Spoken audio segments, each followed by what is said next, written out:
So we're going into 2024, and usually I get super pumped about a new year, but this year I'm finding myself kind of feeling a little depressed, discouraged. I've been talking to a lot of people that feel that way. I think some of it is we're still kind of recovering from how the world got jolted by COVID, and which I know, still talking about the pandemic, like enough about the pandemic, but it had an impact. And I also talk to a lot of people that say, I'm just discouraged about the state of the world. And if you look around, it's really, I mean, with any honesty, you look at the world and you go, is this the Twilight Zone? Are we living in the Twilight Zone? It's crazy. But yet also, in some ways, the world's never been better. I mean, we've got it made. Like so many things, especially in the West here, we've got it made. But yet so many of us find ourselves just feeling like, I just want to check out. I just wish I could check out and just, we find ourselves binge watching. Maybe you're drinking a little too much or whatever it is, it's your kind of numb yourself.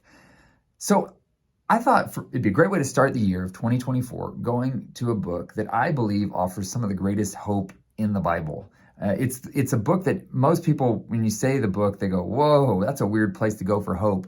But it's this book right here, the book of Ecclesiastes. I am convinced that this book, a lot of people say it's a book of pessimism. And I've always joked, I'm not a pessimist, I'm a realist.